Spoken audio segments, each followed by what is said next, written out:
Finished moving yet, Charles? My father-in-law mutters without looking at me. Though he doesn't call anyone by name, it's clear he's addressing me. It's his usual arrogant tone, thinking he's the only one who matters. I put up with it until now, but I can't take it anymore. I stop wiping the table and glare at Charles, who wasn't even looking at me. I'll be out by today, I answer. Charles laughs in satisfaction. You really were just a parasite and trash. I'll feel so refreshed once you're gone. He must be thinking life will return to normal now that things are going his way, oblivious to how much his lifestyle has changed over the years. My name is Grace. I turned 40 this year. I'm married to William and currently living with my in-laws. It's been several years since our marriage, but we don't have children. There's no intention of having children now, and we can't have them anyway. I realized this soon after getting married. I met William at a party, and honestly, if I'd known about his infertility from the start, I might not have married him. I can't have kids, he told me the night we registered our marriage. I felt like I'd fallen into a pit of despair. We had talked about building a bright future together, having maybe 2 kids, wondering what to name them. William even helped pick out names for our future children. All of that was a lie. Well, not exactly a lie. William probably did want kids, and had thought about names despite knowing he couldn't have them. Isn't that the ultimate betrayal? I married him believing we would build a happy family together. I was completely deceived by William, who I trusted implicitly. Some people might have divorced immediately upon learning such a truth, but divorce isn't that simple. For me, I had already vowed to become a family with the in-laws, and they are the only ones we can call parents. I couldn't just report to them that we were divorcing a day after becoming a family. However, living with the in-laws, the inevitable question was when we would have children. So we decided to tell them immediately. Of course, we didn't blame William. We said it was due to a female issue on my part. When they learned we couldn't have children, the in-laws were furious. A useless woman who can't bear children should leave this house immediately. Father-in-law Charles naturally tried to kick me out and treated me like a servant from then on. From the moment I entered the in-laws' house, I was never treated with dignity, always less than human. I always ate alone in the kitchen. I was a leftover disposal crew after the in-laws finished their meal. No matter how delicious the food I made, all I got were the scraps left by the in-laws and William. I've never had a satisfying meal since getting married. My weight kept dropping, and 6 months into the marriage, my wrist bones were protruding. Before, mother-in-law Madison was Charles's target, but it shifted to me after I joined the family. Madison seemed relieved by this. Mom's been smiling a lot more lately, I remember William once saying, because she's no longer the target. Madison must feel relieved enough to smile more. Of course, she never smiles around Charles, but I've noticed she does when talking with William. Charles's tyranny doesn't stop there. Once he knew we couldn't have children, he ordered me to work from dawn to dusk. Since you're lacking as a woman, at least be useful as a person in this house. I'd always planned to work even after marriage, and I didn't want to stay in this house any longer than necessary. Getting up early to do chores, sending everyone off, then going to work was tough, but having a job with flexible hours helped. Adjusting my return time to get home before everyone else was a plus. Even if I got home early and did chores, I never ate with everyone or received compliments for my cooking. Charles, in particular, would often throw away my food without tasting it. It looks bad. Neither William nor Madison ever complained or said anything else about it. Even if I complained from the kitchen, there were hardly any conversations during meals. I wonder if they really enjoy eating in silence, but all I do is watch them quietly. I had no choice but to get along with the in-laws. I pretended to be on good terms and played the role of a dutiful wife. I can't say I pretended to be on good terms, but as someone without parents, divorce seemed too heavy a burden. Then Charles demanded I use all my earnings for the in-laws' house. I intended to contribute some of my salary as living expenses, but Charles insisted on all of it. Such an absurd demand. What's the point of working if I don't know where my earnings go? But protesting wasn't allowed. Charles's decisions were absolute, and opposing him wouldn't improve anything. It was easier to comply, keeping Charles in a good mood, and sparing myself the sight of Madison and William's sad faces. In the end, the main problem in this marriage was Charles. Madison and William weren't much of an issue. Charles was the one who tormented and oppressed me. It seems Madison used to manage the household finances, but it became my duty after marriage. Madison, isn't it too much for Grace? Suggested to Charles. Shut up. I was dismissed as such. In Charles's eyes, Madison and I are no different. Being women, we're seen as worthless and not allowed to have opinions. I took over the household ledger from Madison. When I first saw it, I almost fainted. But now, after several years, I've gotten used to it. Perhaps because there's one more breadwinner, Charles started spending more recklessly than before I came. Because it's for work, he said, increasing his nights out. The three of them, excluding me, started going on trips during long weekends. They never did such things before, but suddenly things changed. He still doesn't treat me as family, calling me a parasite or trash. I'm just a housekeeper who costs nothing. In my 20s and 30s, I didn't mind much, even thinking it was peaceful when Charles wasn't home.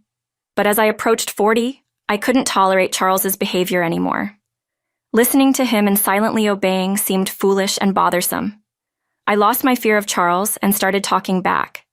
He didn't like that and gradually began to resent me.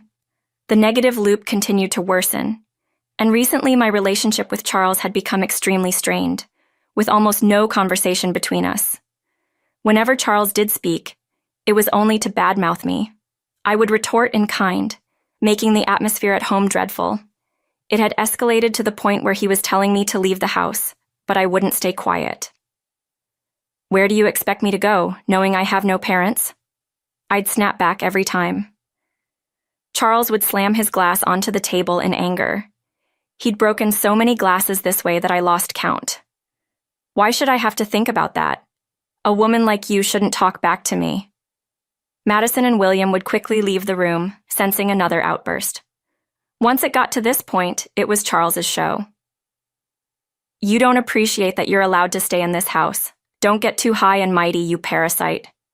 He would start complaining, face redder than when drunk. We've had this conversation hundreds of times. I was tired of being yelled at. Usually I would give in and apologize. I'm sorry. But that day was different. You better stop saying things like that, Charles. You're not getting any younger. You should start calming down. I was in a bad mood too and retorted sharply. Charles, not expecting me to talk back like this, was furious. Who do you think you're talking to? I am the master of this house. A wife like you shouldn't have opinions. I knew I had crossed the line, but I couldn't stop myself. I've been his wife for years. Isn't it time I'm treated like a human? You're retired now with less salary. Looks like the tables are turning. Once I started, I couldn't stop. With all the built-up frustration, I confronted Charles head-on. He escalated too, eventually grabbing me by the collar. A person like you isn't needed in my house. I don't want to see your face anymore. Pack your things and leave right now.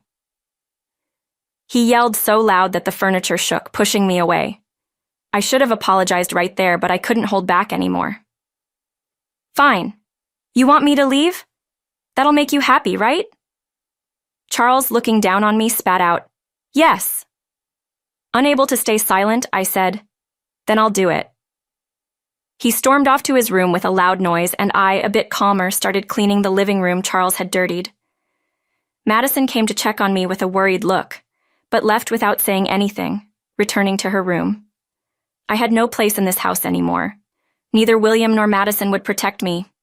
Years of endurance exploded, making me feel even more isolated. The next day, as usual, I got up early and started my routine. Charles woke up and came into the living room. He sat on the sofa, leaning back and spreading out the newspaper without even glancing at me. Then he asked, without looking, Finished moving yet? There was no way I could have moved out so soon after yesterday's events. I didn't even think he was serious. I thought it was just a drunken outburst, not something he meant. This was about leaving the house, right? When will you leave? You have no right to live here anymore. Even as he spoke, Charles never looked at me. I stopped wiping the table and turned to face Charles. If he's serious about wanting me to leave, then I'll respond seriously. I'll be out by today. Madison, who was listening nearby, froze, her worried gaze falling on me. It's clear that once I leave, Madison will become the target again, and she doesn't want me to go. But Charles insists I leave, so I have no choice. More precisely, the option to apologize and continue living here was never there. Never there. Charles laughs loudly, likely satisfied that he's getting his way. I rush out of the living room, quickly pack my things, and leave the in-laws' house. I haven't decided where to go, but I feel liberated. I sent a message to William, who was already out. Please divorce me. A lawyer will contact you. Then I turn off my phone. Over the next few days, I find a lawyer and have them contact William and the in-laws. Charles, thinking divorce was inevitable, pressured William into signing the divorce papers quickly. William kept looking between me and the divorce papers, but there was no room for second thoughts. Charles was insisting. The divorce is finalized, and I had no intention of returning. I don't have money to give to a woman like you, but dealing with lawyers is a hassle, so I'll pay, Charles grumbles, not even paying with his own money, but arrogantly looking down on me. The lawyer smiles wryly at this. William seems reluctant to pay, but signs the agreement under Charles's glare. I sign in front of the lawyer, and the divorce is finalized. We complete the distribution of property. It was worth paying for a lawyer, and I can claim a settlement for Charles's harassment. I had recorded it. It was worth paying for a lawyer instead of fighting alone. Charles, caring about his public image, avoids any complications by involving lawyers. I managed the household finances, so I knew exactly how much money Charles had. That's why I was able to suggest an amount he could just about afford. With the property distribution and harassment settlement paid in full, I started a comfortable life in my apartment. I used to hate being alone before marriage, but after living with the in-laws and getting divorced, I've come to cherish my own time. I cook meals for myself, enjoying the peace without anyone complaining. One day, about 3 months after the divorce, Charles calls repeatedly. Assuming it's nothing good, I don't answer, but he's persistent. While fiddling with my phone, I accidentally answer. What have you done to my house? I instinctively move the phone away from my ear. His voice is so loud even without speaker mode. What do you mean? I haven't done anything. I just left the house like you said. But Charles isn't satisfied with my answer and continues yelling. How can you say you've done nothing? Why am I getting notifications that withdrawals can't be made since you left? Ah, so he's upset because he's been notified about issues with withdrawals and thinks it's my fault. I don't know. I didn't add anything. I managed everything as you instructed and paid everything due. I start to enjoy realizing why Charles is angry. My grin widens, glad he's not here to see it. That's impossible. Before you came, we managed with mine, Madison's, and William's salaries. How much were you earning anyway? I remember I never showed Charles my salary details. $45,000 take home. Charles makes a sound like a squashed frog and then falls silent. In fact, my job is in sales at an investment trust company. Most of my salary was commission-based, dependent on how much return I could generate for investors, but much of it vanished due to Charles's extravagant spending. However, I had invested the inheritance from my parents, which brought in some income. It wasn't much, but it helped with living expenses. I used that income to buy things I needed, but the distribution of property only involved William's savings. This was because only the shared property acquired during our marriage was eligible, so the inheritance from my parents and its earnings were not part of the distribution. Since I had used all earnings during the marriage for living expenses, I had no savings these years. The Charles family spent money like water without knowing I was compensating for it. You said you managed before marriage, but was it the same standard of living? As I pressed on, Charles finally began to get angry. Don't joke. Then keep contributing money to our house. You're the one who ruined it, so you should take responsibility. I couldn't help but laugh at Charles's absurd words. I could see Charles's face turning red and yelling. What's wrong? What are you talking about? You told me to leave, remember? I did just that. Why should I, no longer a family member, give you money? I answered, half laughing, and then heard something break on the other end. Charles must have thrown another tantrum. The thought that I no longer needed to clean up after him made me even wish he would break more. Besides, we're strangers now, not family, not anything. Please don't act like family now. Manage your own finances. I left you just enough to live, right? With that, I said goodbye and hung up. I expected more calls, but none came. I thought maybe he was remorseful, but apparently that wasn't the case. Perhaps he felt ashamed of not being able to make payments, ordering William and Madison to borrow money from financial institutions to cover the costs. Payments were made, but it led to debt repayments.